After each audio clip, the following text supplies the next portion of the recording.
Welcome, Strategy Battle Gamers, to another GBHL YouTube video, and I am so excited. Why am I so excited for this unboxing, GBHL, Jamie? I don't know why you're excited for this unboxing. Surely you've unboxed so many of these by now. I have. I've unboxed 5 of these so far. I've unboxed 5 of these. What do you think we are about to unbox? Why would I be so excited in an unboxing video? Oh my eyes. Oh my eyes. We are unboxing Sons. My Sons. My Sons. That's right. Sons of Eorl. Every single one of them. You're Eorl. I am not Eorl. These aren't your sons, then. But they are. Everybody knows this as a fact of life. We are unboxing Sons of Eorl. Now we need to dedicate this unboxing to the mighty Macklin, Thomas Macklin. Mr. Macklin. Good friend of ours, very good friend. We look forward to seeing him on the tournament circuit. And just like with the Fountain Court Guard, he got these as a gift for me. He got me three. Got me 3 lots of Sons of Eorl. I mean, how generous is that? That is so, so generous. Thank you so much. So much. That takes the total number of Sons that I have currently up to 7. 7? No. No. More. You keep it 6 instead of 9, 8. so you got 15. No. 8. 8 or 9. Can't even remember. I'm just surrounded by Sons of Eorl. So, as always with an unboxing, it's just being able to unbox my favourite models. Because these are some of my favourite models. I'm going to say that even before we start. I love them. And some of my favourite profiles as a Rohan man. I love them. We're going to talk about the models themselves, what we think about them. We are going to talk about the profile and when to use them and how to use them. It's a great opportunity. Now, if you haven't seen the video already, Jamie is going to put a link up and put something in the description below. A Sons of Eorl Tactica video that we did ages ago. So if you're watching this video, you might be a new subscriber. You've not seen those videos. Yeah. Have a little bit of a look. It'll be in the description below. There's not going to be a link on screen. So, with Sons of... Yeah, it'll be in the description below. There are 2 poses that you get with Sons of Eorl. 2 poses. You get 2 poses. And the great thing about these poses, I find, is that they're very, very easy to convert to change the arm positions so that they look completely different. So you see mine, they all look like they are different poses. Now, one of the poses is this one here. If I bring this forward, this is the Son of Eorl, which is leaning forward, racing forward on his horse. Probably my least favourite of the 2. I would agree. I prefer the one which is upright, like so. Those are my favourite ones, and my favourite ones to paint as well. They're easier to paint. Okay, so let's have a little bit of a look at the metal model. Now, number one, this might be a lot of me talking and not Jamie because I'm so excited about these. It's the fact they're on a metal horse. Yeah. A metal model on a metal horse equals winners. It's winners because there's nothing worse than having a metal model on a plastic horse. Like like Erkenbrand. Erkenbrand breaks at every tournament I take him to, and Royal Guard constantly break every tournament I take him to. I'm not at the problem with Outriders, but they're quite light models, quite compact light models. But with those models, it's a pain. So it's great that these big, heavy metal models are fully metal. So we look at the actual look at the armour and stuff. What would you say when you look at the look of a Son of Eorl? It sort of looks like a Jarl on a horse. Yeah. You've kind of got that kind of Thane look about them. Yeah. A Jarl, a Thane, someone who is quite noble. A higher level than just your regular peasant. Exactly. You know, these are the top guys. These are the nobles. These are the guys who, they're not necessarily the captains, the lords, as it were. They're not lords. But like your Hearthguard. Yeah. These are your top Thanes. These are your the guys who look after the land, effectively. They come around. They've got the money to get the armour, the best horses, the best armour, the best weapons that Rohan has to offer, the best training. And that is reflected in their profile.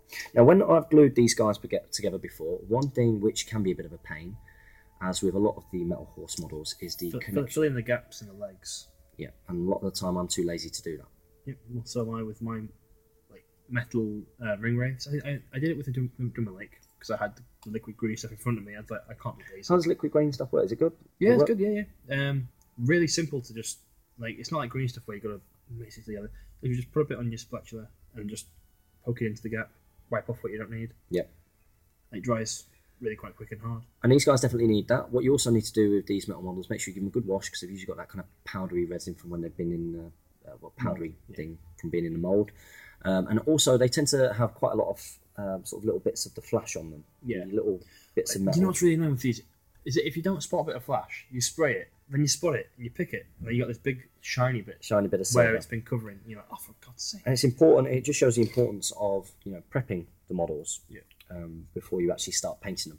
Now, in terms of painting up, again, these are some of my favourite models to paint, and one of the reasons for that is that there isn't a ton of detail that you need to paint. It's effectively they're silver. The hardest thing about them is that in the book they have white cloaks, the same as ale, and painting white cloaks. Painting white on anything, painting white, especially on a large area like a cloak, where it's so noticeable. It is, and that was probably the hardest thing about painting these. But apart from that, they were quite easy to look good. My Sons of Eorl look good. You do, yeah. They look good. Again, unfortunately for being a metal miniature, a few chips on the hair. Yeah, the hair is a really bad thing to chip because it's so because this is really the top of the model. You notice it, and it's what gets brushed against most things. Yep, and it's where you usually pick stuff up. Well, actually, it's not. You pick it up from the middle, but Yeah, they tend to get chipped around the hair area. So what I'm thinking of doing because I've got a bunch of these coming from Slayer Games in Mansfield. Been waiting on them for a while, but they should be here soon.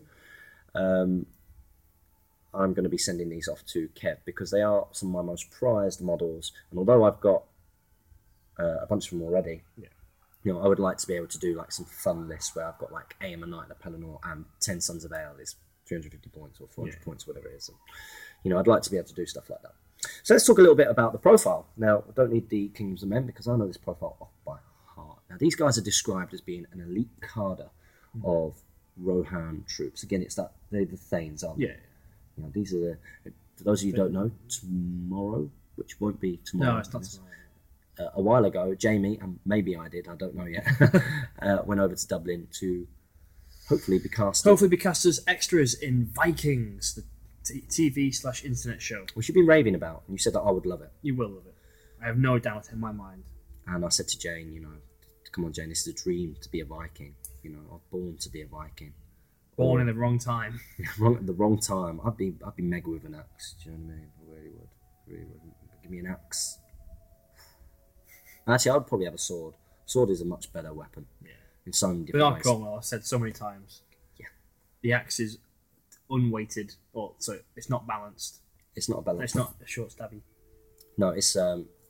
It's you use an axe to clear. It's about the swinging of it, and that leaves you open. You have to be a very, very skilled fighter to be able to wield an axe or a top heavy weapon like effectively. Whereas a sword is a much easier way. But anyway, so these are an elite cadre, okay, and it comes from the days where Eorl the Young was around, and it's effectively this cadre has existed since those days.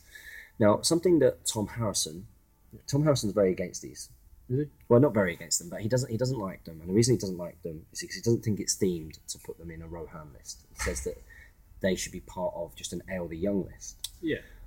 And as such, I read back over the profile. Now, it doesn't say that they only existed back there. It says they are effectively the Rohan elite knights. Yeah. It says that they're a cadre that exists now from the old days. So that suggests that they exist now. Okay, but that's not why I use them.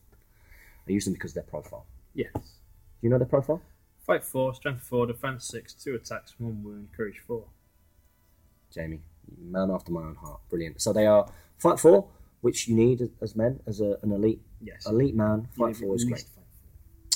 Key thing here, or one of the key things here, they are strength 4. Now there aren't many. There are no other men who are strength 4. They are besides heroes. They're the only men that are strength 4. Oh, so Dunlending warriors are strength 4. Are they? For good. Dunlending warriors are strength 4, and for so. Good. Oh, you mean Helmingus? No, Dunlending warriors. Are they? Oh, okay. They're men. They're strength 4. Okay, yeah. But for good. For good, yeah. For good, they're the only ones. It's Helmingus. The defense 6, which is great. Yep. Very, very good against your strength 3. So good against other good forces. Yeah. And that's great. 2 attacks, and we're going to come back onto that. Brilliant. And obviously courage 4. That's kind of what you need. You'll probably be bringing them in a force with Erkenbrand, so really the courage 6. Courage 6. Okay, so let's talk a little bit about their war gear as well. Now they come with an axe. They look the part. And they've got a sword. And they've got a sword on the base, yeah. So you can actually choose what you use them for. I tend to use them for piercing striking. Yeah. And the reason for that is that you will often be up against strength 4 evil armies. Yeah. And therefore they're going to be winning you on 5s anyway. That's not the key thing. The key thing is the number of dice that you control. Yeah, you should be winning most fights with these guys, especially when they charge, or you got multiple going into a big thing. So pacing, striking, and trapping them, you're gonna get some knocking them down. Yeah, very high amount of attacks, and if your strength increases by 1 to 5, that's going to win most things on 4s or 3s. Yeah, exactly. And when you're rolling as many dice as these guys do when you're knocking down, you are probably going to kill lots of stuff. So their war gear, they have got a horse, an armoured horse. An armoured horse. What's it called? Pureblood steed. Pureblood steed with 12-inch movement armoured horse. That's good. Now that's one of the great advantages of these guys. They can just hang just at a really good range. Yeah. Enemies tend to forget about how far they can move. They can get up the battlefield. They can get objectives quick. They can smash stuff up very, very quickly, which is what you're going to use. Are you going to hold back with these, with Sons of Eorl? No, there's no point. There's no point. They're there to do some killing, aren't they? They're there to do some killing. And they've got the armoured horse, which means that they're more likely to reach the battle lines. On their horse.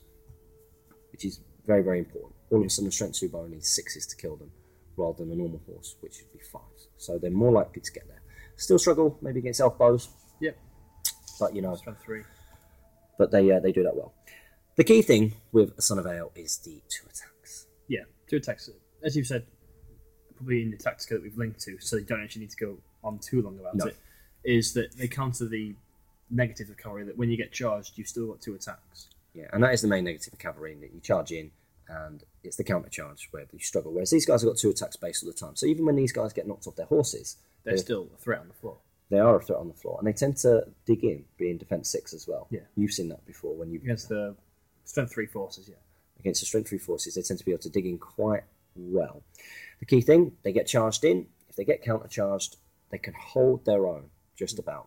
But when they're charging, they kill a lot of stuff. Now, James Baldwin, Murtaugh, he commented on this when I played him at Recon at Mansfield. He couldn't believe how quickly half of his army fell down. Now, part of that was that even though he was fight 4, I was able to heroic combat with my 3 heroes that there to get fight 5.